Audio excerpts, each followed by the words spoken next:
কিছু ভালোবাসা ভীষণ শান্ত, আবার কিছু নীরবতা পাহাড়ের মতো ভারী। একই ছাদের নিচে বাস করেও কি দুটো মন সবসময় একে অপরকে ছুঁতে পারে, নাকি ভাগ্যের কোনো কঠিন পরিহাসের জন্য আমাদের অপেক্ষা করতে হয় শুধু এটা বুঝতে যে আমরা আসলে একে অপরকে কতটা ভালোবাসি? পুরনো চিঠির ভাঁজে জমে থাকা দীর্ঘশ্বাস আর নতুন শুরুর মাঝখানের সেই ধূসর সময়টুকু নিয়েই আমাদের আজকের গল্প, যেখানে শব্দরা হার মানে অনুভূতির কাছে। আমাদের আজকের নিবেদন সুলেখিকা তনিমা সাহার কলমে কোনো একদিন। গল্প শুরুর পূর্বে একটি আবেদন, আপনাদের যদি আমাদের গল্প ভালো লেগে থাকে অবশ্যই আমাদের চ্যানেলটিকে সাবস্ক্রাইব করবেন এবং আমাদের গল্পটিতে হাইপ বাটনটি প্রেস করে আমাদের গল্প অন্যদের কাছে পৌঁছে দিন। আপনারা শুনছেন গল্প ভার্স স্টুডিও। গল্প শুনুন, গল্পে বাঁচুন।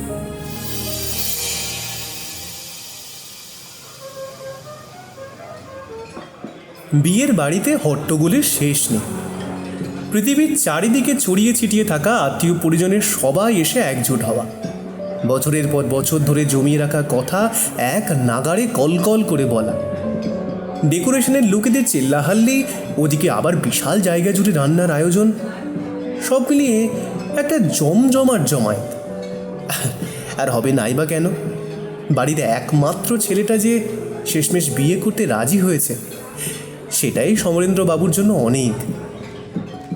হরিচন্দ্র রোডের ওপর বিশাল জায়গা জুড়ে সমরেন্দ্র ভট্টাচার্যের পৈতৃক বাড়ি, বিশাল বাগান, ব্যক্তিগত সুইমিং পুল সহ পৃথিবীর যাবতীয় সচ্ছলতা দিয়ে সমরেন্দ্র তার এই বাড়িটিকে সাজিয়েছেন। খানিকটা শখ এবং কিছুটা শো অফ। সমরেন্দ্র বিলেত থেকে ব্যারিস্টারি পড়ে এসে এখানে প্র্যাকটিস করেছে।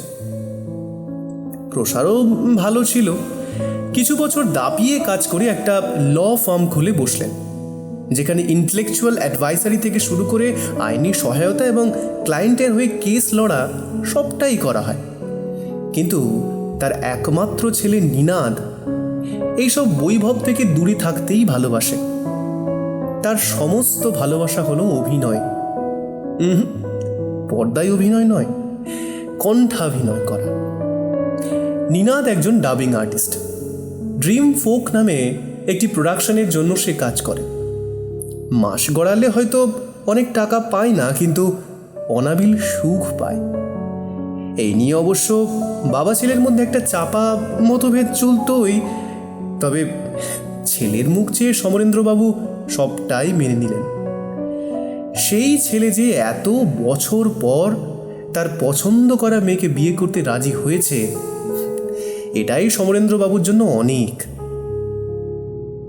নিজের ঘরে বসে জানলা দিয়ে নিনাদ সমরেন্দ্রকে এদিক ওদিক ছোটাছুটি করতে দেখে অজান্তেই হেসে ওঠে। তার মনে পড়ে যায় ডক্টর ভট্টাচার্যের বলা কথাগুলো। সেই দিনটাও আর 5টা দিনের মতো স্বাভাবিক একটা দিন ছিল। সকালের জলখাবারটা নিনাদ সমরেন্দ্র বাবুর সাথেই করতে পছন্দ করে। মৈত্রী দেবী মানে নিনাদের পিসি নিনাদের সাথেই থাকেন। অবিবাহিতা পিসি সমরেন্দ্রবাবুর ল ফার্মে টাইপিস্টের কাজ করেন এবং নিজের উপার্জন দিয়ে একটি সংস্থাও চালান। এই সংস্থার মূল কাজ হল পথ শিশুদের একটা সুস্থ জীবন দেওয়া। এর জন্য অবশ্য লোকাল থানা থেকেও যথেষ্ট সাহায্য পান তিনি। সেদিন সকালে জলখাবারের টেবিলে নিনাদ এবং মৈত্রী দেবী সমরেন্দ্রবাবুর অপেক্ষা করছেন। সকাল 9টায় নিনাদের ড্রিম ফোকের রিপোর্টিং টাইম। 9:30টার সময় সমরেন্দ্রবাবুরও ক্লায়েন্টের সাথে গুরুত্বপূর্ণ মিটিং আছে। এদিকে ঘড়িতে সকাল 8টা বেজে 10 মিনিট হয়ে গেছে। রোজ 7:30 থেকে 8:45টার মধ্যে জলখাবারের টেবিলে আসা মানুষটার আজ 8:10 বেজে যাওয়ার পরেও কোনো খবর নেই। এটা দেখে একটু দুশ্চিন্তা নিয়ে মৈত্রী দেবী বলেন, হ্যাঁ রে নিনাদ, দাদার কি হলো বলতো? এত দেরি তো সে কখনো করে না। ওদিকে দাদার পিয়ে গীতাঞ্জলির 2বার করে ফোন চলে এসেছে। এই কি করি বলতো? আমিও তো সেটাই ভাবছি পিসি। বাবাকে কখনো এত দেরি করতে দেখিনি। ঘড়ির কাঁটা ঘুরতে ভুল করতে পারে, কিন্তু বাবা তো কখনো নির্দিষ্ট সময় থেকে দেরি করে না। দাঁড়াও তো, ব্যাপারটা একটু দেখে আসি। কথাটা বলে নিনাদ সমরেন্দ্রবাবুর ঘরের সামনে গিয়ে বার কয়েক দরজায় টোকা দিয়ে তাকে ডাকল, কিন্তু ভেতর থেকে কোনো সাড়া না পেয়ে নিনাদ এবার চাকরদের ডাকল। এই, কে আছিস? বাবার ঘরের পেছনের বারান্দায় গিয়ে দেখ তো কী হয়েছে। বাবা সাড়া দিচ্ছে না। আমি এদিক থেকে দরজাটা খোলার চেষ্টা করছি। নিনাদ দুজনকে ডাকলে পিছন দিকে পাঠিয়ে নিজে বাইরে থেকে দরজাটা ধাক্কা দিয়ে ভাঙার চেষ্টা করল, কিন্তু পুরনো সময়ের আসল সেগুন কাঠের মোটা দরজা কি আর এত সহজে ভাঙা যায়? পেছনের দিকে বারান্দার দরজাটা খোলাই ছিল। বাইরে থেকে নিনাদ চাকরদের কান্না শুনল। বাবু উঠুন, বাবু কি হয়েছে আপনার? দরজার বাইরে এসব শুনে নিনাদ এবং মৈত্রী দুজনেই ঘাবড়ে যায়। নিনাদ তখন জোরে জোরে দরজায় ধাক্কা দিতেই একজন চাকর এসে দরজাটা খুলে দেয়। ঘরের ভেতরে হুড়মুড় করে দুজনেই ঢুকে দেখে বারান্দার কাছে সমরেন্দ্রবাবু অজ্ঞান অবস্থায় চিত হয়ে পড়ে আছেন। তার সমস্ত শরীর ঘামে ভিজে গেছে। নিনাদ আর এক মুহূর্ত দেরি না করে তাড়াতাড়ি তাদের হাউস ফিজিশিয়ান ডক্টর ভট্টাচার্যকে ফোন করে। সবটা শুনে ডক্টর ভট্টাচার্য বলেন, নিনাদ, তাড়াতাড়ি সমরেন্দ্রকে নিয়ে হাসপাতালে এসো, একদম দেরি করুন। সেদিন যে গাড়িটা নিয়ে নিনাদ কি করে হাসপাতালে পৌঁছেছিল তা এক ঈশ্বরই জানেন। সমরেন্দ্র বাবুকে আইসিইউতে পাঠিয়ে ডক্টর ভট্টাচার্য বলেন, খুব জোর বেঁচে গেছো নিনাদ, গুলিটা একেবারে নাকের ডগা ছুঁয়ে বেরিয়ে গেছে। মানে ঠিক ঠিক বুঝলাম না। হার্ট অ্যাটাক, সমরেন্দ্রর হার্ট অ্যাটাক হয়েছে। হাসপাতালে আনতে আরেকটু দেরি হলে তুমি তোমার বাবাকে চিরতরে হারিয়ে ফেলতে, আর আমি হারাতাম আমার প্রিয় বন্ধুকে। একটু খেয়াল রেখো নিনাদ, তোমার বাবা তোমার জন্য সত্যিই খুব দুশ্চিন্তা করেন। ডক্টর ভট্টাচার্যের কথা শুনে নিনাদের মনটা ভীষণ ভারী হয়ে ওঠে।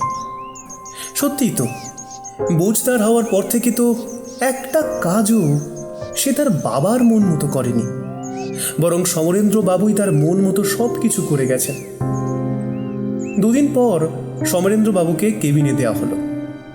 এই দুদিন নিনাদ হাসপাতাল ছেড়ে এক চুলও নড়েনি, রেকর্ডিংও যায়নি। দুদিন পরে যখন সমরেন্দ্র বাবুকে কেবিনের লিস্ট করা হলো, তখন নিনাদ নিজেকে আর সামলাতে পারেনি। সমরেন্দ্রবাবুর হাত দুটো ধরে ফুঁপিয়ে উঠেছিল। বাবা, আমি তোমাকে খুব কষ্ট দিয়েছি বলো।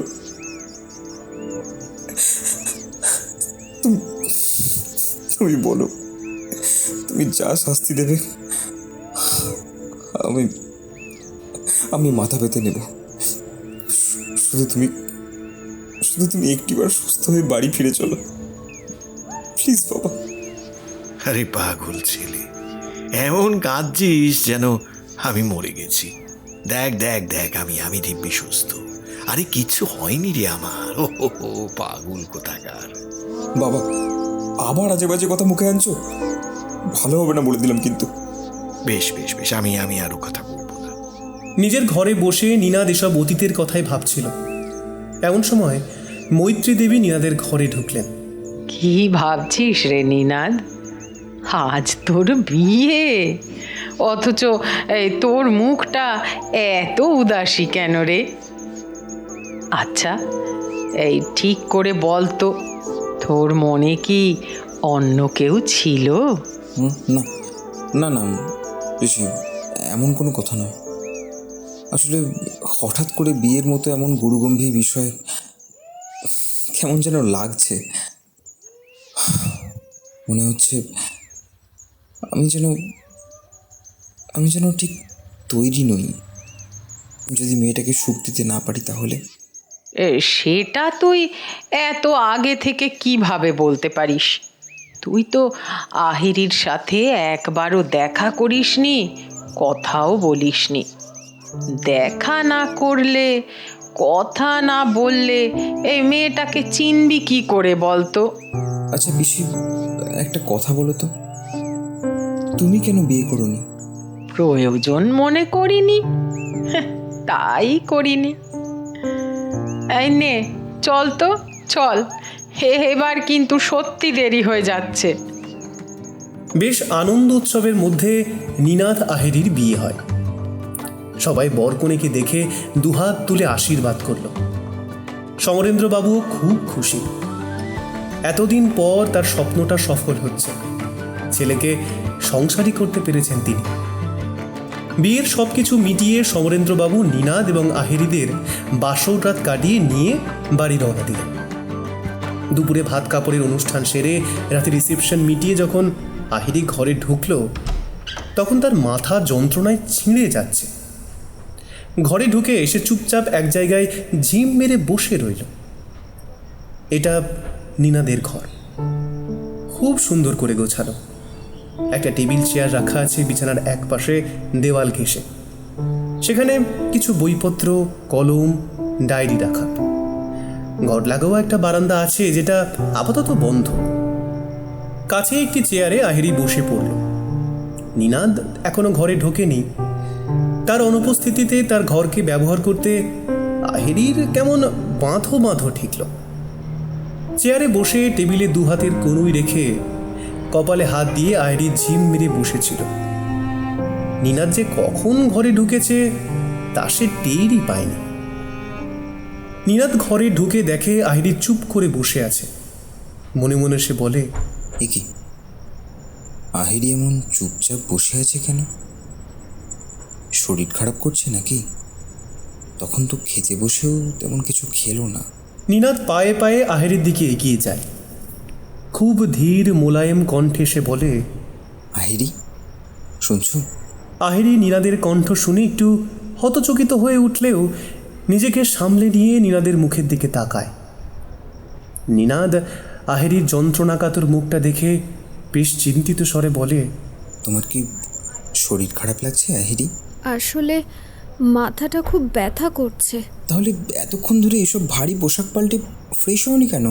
আসলে তুমি ছিলে না, তোমার অনুপস্থিতিতে তোমার ঘর ব্যবহার করাটা আমার কেমন যেন লাগলো, তাই। আচ্ছা ঠিক আছে, এবার তো আমি চলে এসেছি। যাও গিয়ে ফ্রেশ হয়ে নাও। বাথরুমটা সোজা গিয়ে ডান দিকে। সেদিন রাতে দুজনের মধ্যে আর বিশেষ কিছু কথা হয় না। আহেরিকে বিছানায় ঘুমোতে বলে নিনাদ বেডরুম লাগোয়া স্টুডিওতে চলে যায়। আহেরি জানতো যে নিনাদ একজন প্রচলিত ডাবিং আর্টিস্ট। বাংলা, হিন্দি সহ আরও 5টি ভাষায় সে কণ্ঠ দেয়। বিভিন্ন বিজ্ঞাপন সহ সিরিয়াল, সিনেমার বহু প্রজেক্টে সে কাজ করে। তাই তার শরীরচর্চা আর 5 জন সাধারণ লোক থেকে আলাদা। উপযাজক হয়ে কারোর সঙ্গলাভ করা বা কারোর সাথে আগ বাড়িয়ে কথা বলাটা আহেরির ঠিক পছন্দ হয় না। প্রত্যেকটি মেয়ের জীবনে বিয়ে একটা অভাবনীয় ঘটনা। সব মেয়েরাই নিজেদের বিয়ে নিয়ে কম বেশি স্বপ্ন দেখে থাকে। কারণ এই একটি ঘটনা হোক কি দুর্ঘটনা হোক, যখনই জীবনে ঘটে তখন একটু হলেও জীবনটাকে পাল্টে দেয়। নিনাদের সাথে বিয়ে হওয়া থেকে এই বাড়িতে আসার পর্যন্ত নিনাদ আহেরির সাথে কতগুলো কথা বলেছে তা আহেরি হাতে গুনে বলে দিতে পারবে। সে আশা করেছিল যে আজ অন্তত পক্ষে নিনাদ হয়তো একটু কিছু কথা তার সাথে বলবে, কিন্তু না, শুধুমাত্র প্রয়োজনটুকু ছাড়া নিনাদ আর একটা কথাও বলেনি। ফ্রেশ হয়ে এসে আহেরি বিছানায় বসে একটা বই পড়ার ভান করে নিনাদের কিছুক্ষণ অপেক্ষা করেছিল। কিন্তু সে ফ্রেশ হয়ে এসে আহেরির সাথে একটাও কথা না বলে সোজা স্টুডিওতে ঢুকে গিয়েছিল। নিনাদের এই নিস্পৃহতা দেখে আহেরির চোখ ফেটে জল আসে। সেটা লুকানোর জন্য সে তাড়াতাড়ি শুয়ে পড়ে, কিন্তু তার ঘুম আসে না। ঘরের আলোটা জ্বালানোই থাকে। আহেরি চোখের জল ফেলতে ফেলতে কখন যেন ঘুমিয়ে পড়ে। পরদিন আহেরি ঘুম থেকে উঠে দেখে যে নিনাদ তখনও ঘরে আসেনি। মনে মনে সে ভাবে, নিনাদ কি তবে সারা রাত স্টুডিও রুমেই ছিল? আচ্ছা, আমি কি এতটাই অস্পৃশ্য যে আমার সাথে দুটো কথাও বলা যায় না? কথাগুলো ভেবেই আহেরির মনটা আবার খারাপ হয়ে গেল। সে বাথরুম থেকে ফ্রেশ হয়ে এসে দেখে নিনাদ তখনও স্টুডিও রুম থেকে বের হয়নি। আহেরি ভাবে, যদি এখন আমি নিচে যাই তাহলে সবাই নিনাদের কথা জিজ্ঞেস করবে, তখন তো আমার কাছে কোনো উত্তর থাকবে না। ইস, কি যে করি। ভীষণ একটা দোনামোনা ভাব নিয়ে আহেরি নিনাদের স্টুডিওর দরজায় টোকা দেয়। নিনাদ, নিনাদ, শুনছেন? সকাল হয়ে গেছে। নিনাদ রেকর্ড করতে করতে ঘুমিয়ে পড়েছিল। বিয়ে, রিসেপশন সব মিলিয়ে বেশ হেস্তনেস্ত হয়ে গিয়েছিল সে। যদিও এই সময়টা সে কাজ বন্ধই রেখেছিল, কিন্তু তবুও কিছু জরুরি রেকর্ডিং তাকে করতেই হতো। সেগুলো করার জন্য গতকাল বাড়ি ফিরে সব সেরে স্টুডিওতে এসে রেকর্ডিংয়ের কাজগুলো করতে বসেছিল। সারাদিনের ক্লান্তি এবং শ্রান্তির জন্য সে রেকর্ড করতে করতেই ঘুমিয়ে পড়েছিল। আহেরির ডাক তাই প্রথম দিক সে শুনতে পায়নি। আহেরি এবার একটু জোরেই ডেকে ওঠে, নিনাদ, সকাল হয়ে গেছে, প্লিজ উঠে পড়ুন, নিচে সবাই নিশ্চয়ই অপেক্ষা করছে। স্টুডিওর বাইরে থেকে কারো ডাকার আওয়াজ শুনে নিনাদের ঘুম ভাঙে, কিন্তু ঘুমের রেশ না কাটায় সে বুঝতে পারে না যে স্টুডিওর বাইরে থেকে তাকে কে ডাকছে। তাই সে অভ্যাসবশত বলে ওঠে, এই তো উঠছি বাবা, তোমরা টেবিলে বসো, আমি আসছি। আহেরি নিনাদের কথা শুনে প্রথমে একটু অবাক হলো। মনে মনে সে ভাবে, আমার গলাটা কি এত মোটা যে নিনাদের কাছে সেটা বাবার মতো শোনালো? আহেরি আর কোনো কথা না বলে ঘর থেকে বেরিয়ে এলো। ওদিকে চোখ কচলাতে কচলাতে স্টুডিওর দরজা খুলে বেরিয়ে ঘরের সাজসজ্জা দেখে রীতিমতো চমকে গেল। ঠিক তখনই তার মনে পড়ল, এ বাবা, আমার তো বিয়ে হয়ে গেছে। গতকাল তো আমার ফুলসজ্জা ছিল, তাহলে তখন আহেরি আমাকে ডাকছিল। হা কপাল, বউকে শেষমেশ বাবা বলে ডাকলাম। ছি ছি ছি ছি। তাও ফুলসজ্জার পরের দিন যা তা কাণ্ড হয়ে গেল একটা। ঘুমের ঘোরে আর যে কি বলেছি তাকে এখন তো সাদা মনেই পড়ছে না কিছু। নিনাদ আর বিশেষ কিছু না ভেবে সোজা বাথরুমে ঢুকে যায়। নিচে ডাইনিং টেবিলে সমরেন্দ্র বাবু এবং মৈত্রী দেবী ওদের দুজনের জন্যই অপেক্ষা করছিলেন। আহেরি নেমেই সবার আগে সমরেন্দ্র বাবু এবং মৈত্রী দেবীকে প্রণাম করতে গেলেই তারা হাই হাই করে উঠল। আরে আরে, করু কি মা, পায়ে হাত দিয়ে প্রণাম নেওয়ার যোগ্যতাটা তো আগে অর্জন করতে হবে নাকি? একদম ঠিক দাদা, তাও তো তুমি শ্বশুর মশাই, তোমার তাও একটা জায়গা আছে, আর আমি তো পিসি শাশুড়ি। ওরে বাবা রে, তার উপর আবার অবিবাহিত। আজকাল টিভি সিরিয়ালগুলোর দৌলতে পিসি শাশুড়িদেরকে তো একেবারে ভিলেনের পর্যায়ে নিয়ে চলে গেছে।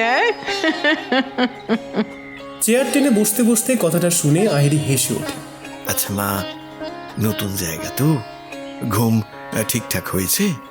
হ্যাঁ, ওই আর কি, নতুন জায়গা পাল্টালে আমার ঘুমের যে একটু অসুবিধা হয় তা ঠিক, তবে দিন কয়েকের ব্যাপার, ও অভ্যেস হয়ে যাবে, তখন এই নতুন জায়গাটাও পুরনো হয়ে যাবে।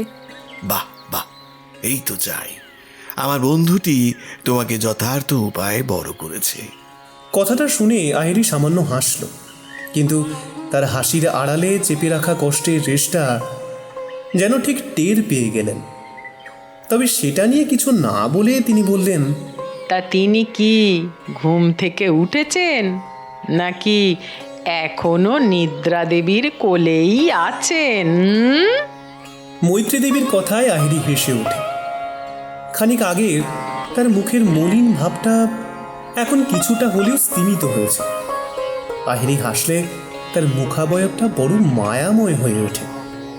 মৈত্রী দেবীর করা প্রশ্নের উত্তরে আহেরি কিছু বলতেই যাবে, তার আগেই পেছন থেকে নিনাদ বলে ওঠে, এই তো চলে এসেছি পিসি। বাহ, আহেরি এসে এই একটা খুব ভালো কাজ করেছে।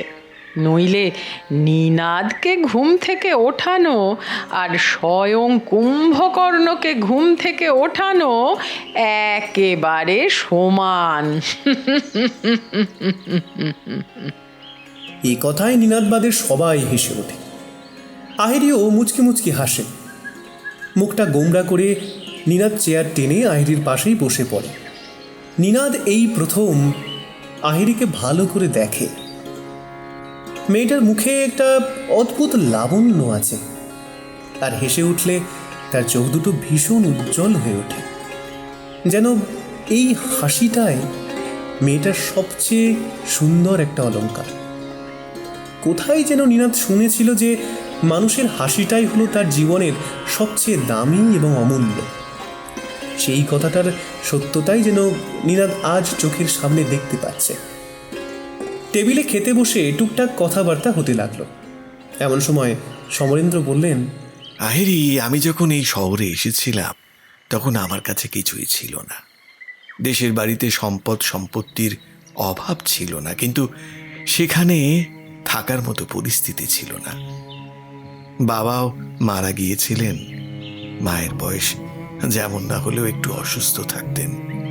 বোন খুব ছোট হলেও পয়সার বড়ই অভাব। আমার বয়স ওই 20-21, কিন্তু সেই সম্পত্তি কিভাবে রক্ষা করব তা নিয়ে বেশ দুশ্চিন্তায় থাকতাম। কারণ দেশে তখন লুঠত রাজ চলছে। দাঙ্গা, খুন, লুটপাট এসব যেন নিত্যদিনের ঘটনা হয়ে গিয়েছিল। মা একদিন আমাকে ডেকে বললেন, বাচ্চা, আমার মৃত্যু ভয় নেই, কিন্তু তোকে নিয়ে আমার চিন্তা। ওরা যে যুবক রক্তের তৃষ্ণার্ত, তুই চলে যা এখান থেকে। কিছু বিষয় আশয় বিক্রি করে আমি কিছু টাকা জমিয়েছিলাম। এটা নিয়ে ওখানে গিয়ে নতুন কিছু কাজ শুরু কর। তুই বাঁচলে হয়তো আমরাও বাঁচার রাস্তা খুঁজে পাবো। মাকে, বোনকে ওই বিপদ সংকুল জায়গায় ছেড়ে আসতে মন চাইছিল না, কিন্তু কোনো উপায়ও ছিল না। সেদিন বুকে পাথর বেঁধে এই শহরে এসেছিলাম। বছর 2-1-এর মধ্যে মোটামুটি একটা মাথা গোঁজার সংস্থান করে মা আর বোনকে নিয়ে এলাম। মা এখানে আসার পর জানতে পারলাম যে এই 2 বছর মা বোনকে ছেলে সাজিয়ে রেখেছিল। জানো মা, এই শহর আমাকে 2 হাতে উপুর করে সব দিয়েছে। আজকে এই বাড়ি, এই আভিজাত্য সবটাই এই শহরের দান। কথাগুলো বলতে বলতে সমরেন্দ্র বাবু একটু আবেগী হয়ে পড়লেন। আহ দাদা, হচ্ছেটা কি? এই তুমি আবার পুরনো কথা নিয়ে বসেছ। অতীতে যাই হয়ে থাকুক না কেন, এখন তো আমরা ভালো আছি নাকি? ওই কথাটা শোনোনি, সব ভালো যার শেষ ভালো তার। না না, শেষ ভালো যার সব ভালো তার। অতীতে যাই হয়ে থাকুক না কেন, ভবিষ্যৎটা সুন্দর হওয়া চাই। কিছু মনে করো না মা, আসলে পুরনো কথা মনে পড়ে যায় মাঝে মাঝে। বিয়েটা হচ্ছে তো। আহিরি আর কিছু বলে না। নিনাদ বিয়ের জন্য অভিনয় এবং রেকর্ডিং থেকে কয়েকদিন ছুটি নিয়েছিল, কিন্তু বিয়ের সব কিছু মিটে যাওয়ার পর সে আবার পুরোদমে কাজে যোগ দেয়। সকাল 9টার মধ্যে বেরিয়ে যায়, ফিরতে ফিরতে কখনো রাত 10টা বা কখনো রাত 11টা। আহিরি নিনাদের বাড়ি ফেরা না পর্যন্ত অপেক্ষা করে, কিন্তু সে যে তার জন্য অপেক্ষা করছে সেটা নিয়ে নিনাদের মধ্যে কোনো উত্তেজনা নেই। সাধারণ খোঁজ, যেমন খেয়েছো বা তুমি এখনো জেগে আছো কেন, এইরকম টুকটাক কিছু কথা ছাড়া আর কোনো কথা বলে না নিনাদ। আহিরের মনটা ভেতরে ভেতরে ভাঙতে শুরু করে, কিন্তু মুখে কিছু বলে না। ওই যে জোর করে কোনো কিছু দাবি করতে সে জানে না, তাই ভেতরে ভেতরেই সে গুমড়ে কাঁদে। আমি জানি নিনাদ, তুমি হয়তো বাবা এবং পিসির কথা শুনে আমাকে বিয়ে করেছো, কিন্তু আমি যে শুধু তোমাকেই বিয়ে করতে চেয়েছিলাম, কারণ তোমাকে যে আমি ভালোবাসি। আজ থেকে নয়, সেই যেদিন প্রথম তোমার কণ্ঠ শুনেছিলাম সেদিন থেকে তোমাকে জানতে চিনতে চেয়েছিলাম। সেই চাওয়াটা যে কখন ভালোবাসায় পরিণত হয়ে গিয়েছিল তা নিজেই টের পাইনি। আর যখন তোমার সাথে বিয়ে হলো তখন জানতে পারলাম ভালো তো তোমাকে আমি শুধু একাই বাসি, তুমি তো আমাকে ভালোবাসো না। হয়তো বাড়ির আর 5টা লোকের থেকে বেশি কিছু গুরুত্ব তোমার কাছে আমার নেই। কথাগুলো মনে মনে ভেবে আহিরি বালিশে মুখ গুঁজে কাঁদতে থাকে। বিয়ের আগে আহিরি একটা বাচ্চাদের স্কুলে পড়াতো। বিয়ের পর চাকরিটা সে ছেড়েই দিয়েছিল। নিনাদ আজ বাড়ি ফিরবে না, ডাবিং কনসোলে থাকবে। এরকম মাঝে মাঝে নিনাদকে থাকতে হয়, কিন্তু এই কথাটা আহিরি জানে না। সকাল 6টায় নিনাদের ড্রিম ফোকের কল টাইম ছিল। আহিরি তখন ঘুমোচ্ছিল। আহিরিকে তাই কিছু না বলেই সে বেরিয়ে যায়। সেদিন দুপুরের আহিরি ঘরে বসে একটা বই পড়ছিল। ঠিক সেই সময় মৈত্রীদেবী এলেন। আসবো আহেরি? ও মা, পিসিমণি, এসো, ভেতরে এসো। তুমি আবার ভেতরে আসার জন্য অনুমতি নিচ্ছ কেন? ওটা আমার স্বভাব। আসলে এই ঘরে বসে বসে বোর হচ্ছিলাম। দাদার ক্লায়েন্ট মিটিং আছে, তাই নিনাদের সাথে সেই সকাল 6টায় বেরিয়ে গেল। দাদার ফিরতে ফিরতে সন্ধে পেরিয়ে যাবে, কিন্তু নিনাদ বোধহয় আজ ফিরতে পারবে না। বলল যে স্টুডিওতে রেকর্ডিং আছে, ওখানেই হয়তো থাকবে আজ রাতটা। আহিরির মনটা খারাপ হয়ে যায়। আনমনে সে বলে ওঠে, নিনাদ আজ বাড়ি ফিরবে না? কই, আমাকে কিছু জানালো না তো। কথাটা মৈত্রীদেবী শুনতে পেলেন, কিন্তু তক্ষুনি সেটা নিয়ে কিছু বললেন না। আহেরি, কফি খাবে নাকি? এই খুব কফির তেষ্টা পেয়েছে কিন্তু। সে তো খাওয়া যেতেই পারে। দাঁড়াও, আমি চট করে বানিয়ে নিয়ে আসি। কিছুক্ষণের মধ্যেই আহিরি 2 কাপ কফি এবং প্লেট ভরে ভাজা বাদাম চিপস নিয়ে এলো। কফি খেতে খেতে মৈত্রীদেবী বললেন, আচ্ছা, এই তুমি তো বাচ্চাদের স্কুলে চাকরি করতে না? তা সেটা হঠাৎ ছেড়ে দিলে কেন? মাইনে কম ছিল বুঝি? না না, মাইনে তো ভালোই ছিল।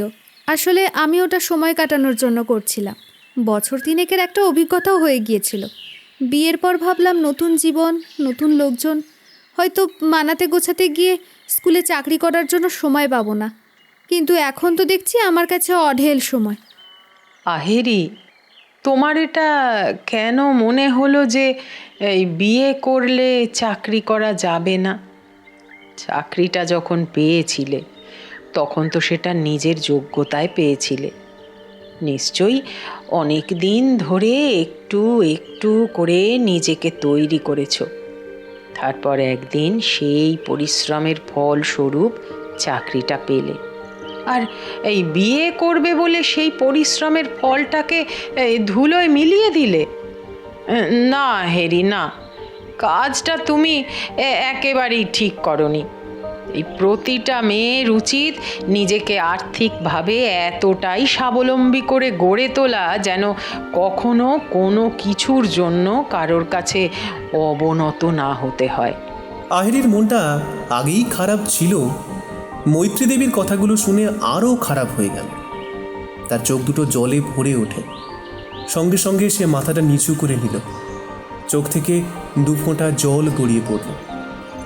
মৈত্রীদেবী সেটা দেখে তাড়াতাড়ি আহিরিকে বুকে জড়িয়ে ধরলেন। আমার কথায় তুমি যদি কষ্ট পেয়ে থাকো তাহলে আমাকে ক্ষমা করে দিও মা।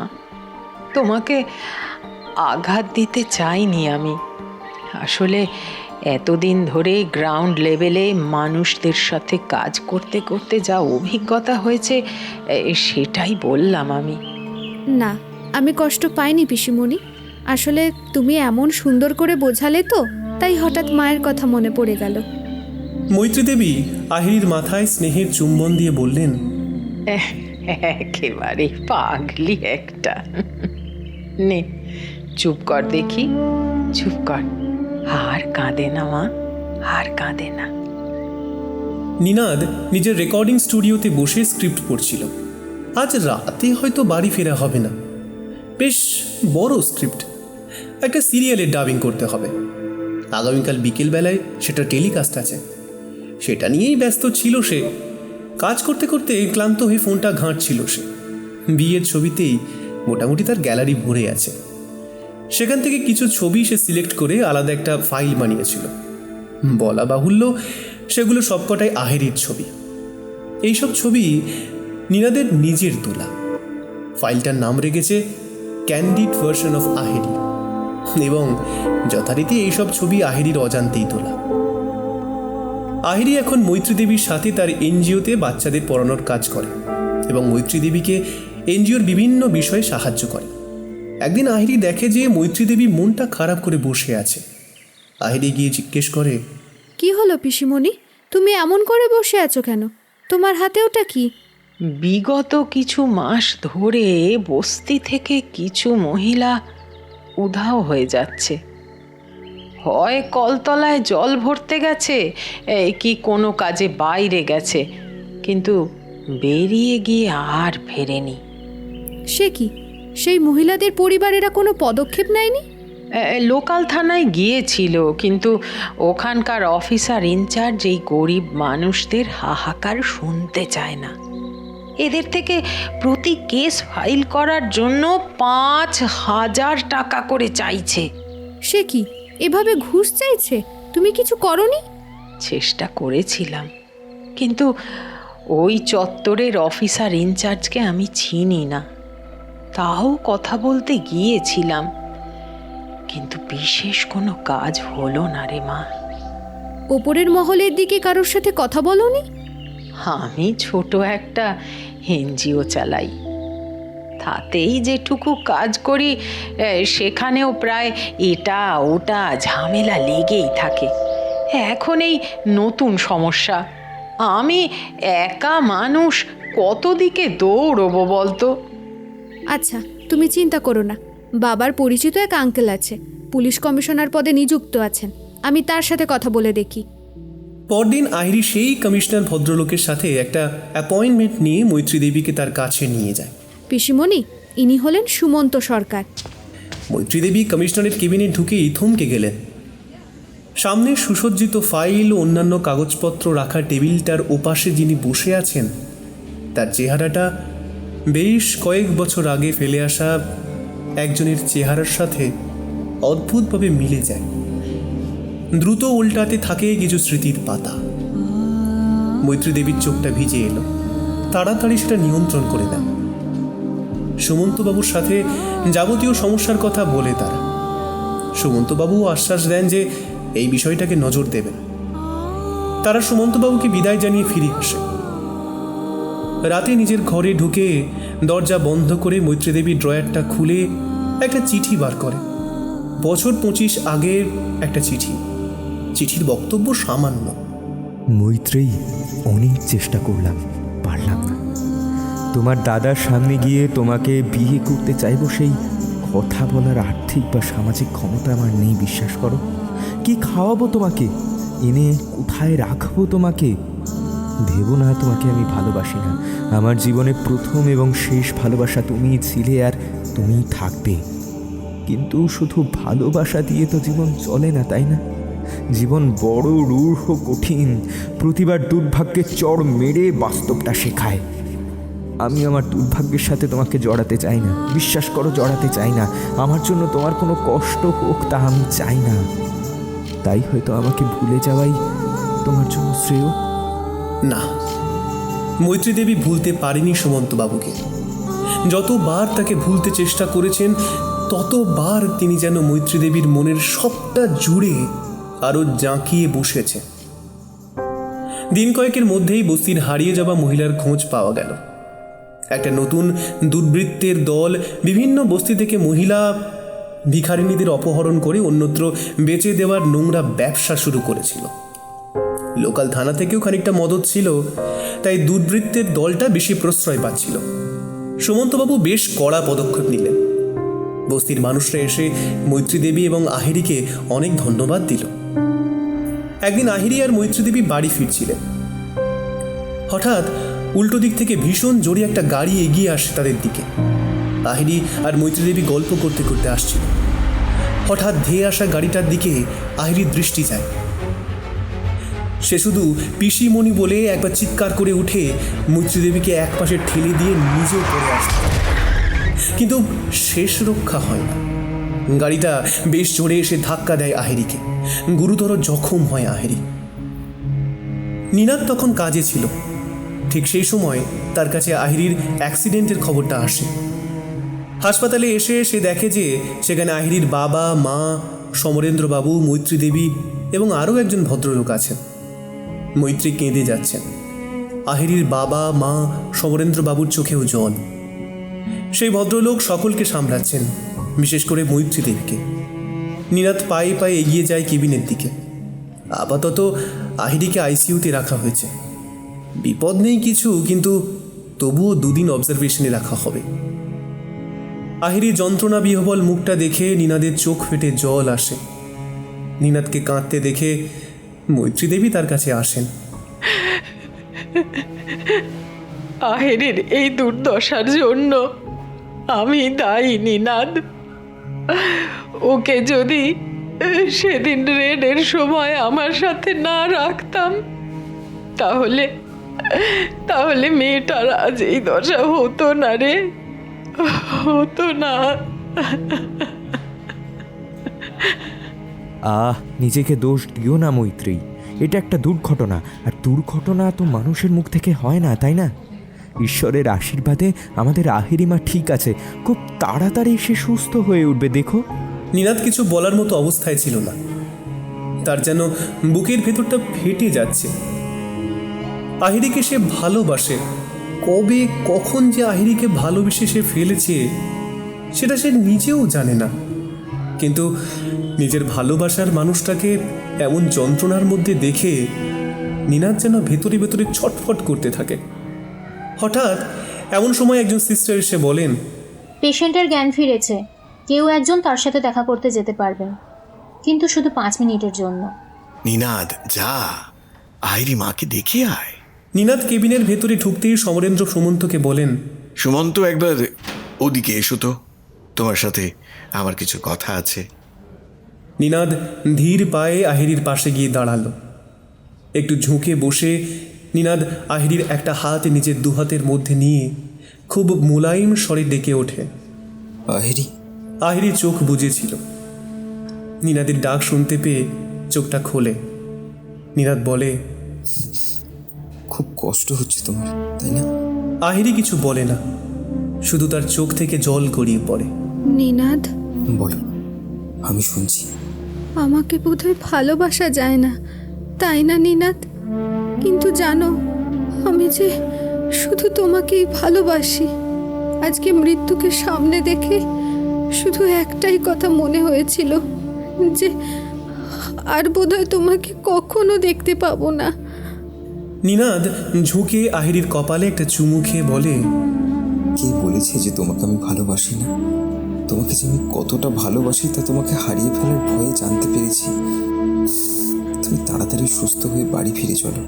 তোমাকে ছাড়া যে আমার কিছুই ভালো লাগে না আহিরি। ভালোবাসি তো তোমাকে, ভীষণ ভালোবাসি। প্রায় 3 মাস পরের ঘটনা। এর মধ্যে অনেক কিছুই হয়েছে। সুমন্ত এবং মৈত্রীর ঘটনাটা এখন সবাই জানে। আহিরি এখন অনেকটাই সুস্থ। নিনাদ আর আহিরি এখন বেশ কাছাকাছি চলে এসেছে। দুজনের মধ্যে সবসময় খুনসুটি লেগেই থাকে। সমরেন্দ্রবাবু ওদের দুজনকে দেখে সবসময় ঈশ্বরকে ধন্যবাদ দেন। আজ সুমন্ত এবং মৈত্রীর রেজিস্ট্রি হবে। একদম কাছের কিছু মানুষকেই ডাকা হয়েছে। বাড়িতেই সব আয়োজন করেছেন সমরেন্দ্রবাবু। বরকনে রেজিস্ট্রার অফিসারের সামনে সই করে একে অন্যকে বরমালা পরিয়ে দেয়। সুমন্তবাবুও মৈত্রী দেবীর কপালে সিঁদুর পরিয়ে দেন। একটা আনন্দের উচ্ছ্বাসে ভরে যায় গোটা বাড়িটা। আহিরি সবার জন্য মিষ্টি নিতে রান্নাঘরে আসে। আহিরি রান্না করার প্ল্যাটফর্মটায় প্লেটগুলো পাশাপাশি রেখে তাতে মিষ্টি সাজিয়ে নিচ্ছিল। এমন সময় নিনাদ পেছন থেকে এসে আহিরিকে জড়িয়ে ধরে কাঁধে মুখ রাখে। কি হচ্ছে নিনাদ? বাইরে লোক আছে। থাকুক না, আমি তো আমার বউকে একটু আদর করছি, তাতে কার কি শুনি? আহিরি এবার নিনাদের দিকে ঘুরে দুষ্টুমির স্বরে বলে, কি ব্যাপার? খুব রোমান্টিক মুডে আছো বলে মনে হচ্ছে। তোমাকে দেখলে এমনি আমার মধ্যে রোমান্টিসিজম চলে আসে। বলেই আহিরিকে চূড়ান্ত অবাক করে দিয়ে তার ঠোঁটের উপর নিনাদ নিজের ঠোঁট রাখে। আলতো একটা চাপ দিয়ে আইরিকে ছেড়ে ফিসফিসিয়ে বলে, I love you Airi. Love you lot নিনাদ।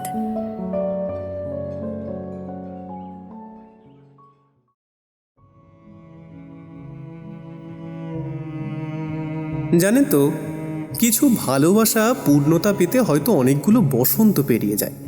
কেউ হয়তো 25টা বছর এক বুক অভিমান নিয়ে কাটিয়ে দেয়, আবার কেউ নিজের হাতের কাছের মানুষটার গুরুত্ব বুঝতে একটা বড় ঝড়ের অপেক্ষা করে। ওই কথায় আছে না, আমরা দাঁত থাকতে দাঁতের মর্ম বুঝি না। তাই প্রকৃত ভালোবাসা পেলেও আমরা সবসময় তা বুঝতেও পারি না, কিন্তু পরিস্থিতির ফেরে সেই ভালোবাসার মর্মটা আমরা ঠিক বুঝতে পারি। তাই তো বলি, শেষ ভালো যার, সব ভালো তার। নিনাদ আর আহিরির জীবন আজ সেই অমোঘ সত্যের মুখে দাঁড়িয়ে। এক অদ্ভুত মায়া মাখানো এই প্রেমের জয়গানে আজ যেন প্রতিটা কোণ মুখরিত। জীবনটা এমনই, কোনো একদিন সব মেঘ কেটে যায়, কোনো একদিন সব নীরবতা তার ভাষা খুঁজে নেয়। আজ গল্পভার্স স্টুডিওতে আপনি শুনলেন তনিমা সাহার কলমে কোনো একদিন। গল্পটি আপনাদের কেমন লাগলো অবশ্যই আমাদের কমেন্ট করে জানাবেন এবং আমাদের চ্যানেলটিকে সাবস্ক্রাইব করতে ভুলবেন না। আপনারা শুনছেন গল্পভার্স স্টুডিও। গল্প শুনুন, গল্পে বাঁচুন। ধন্যবাদ।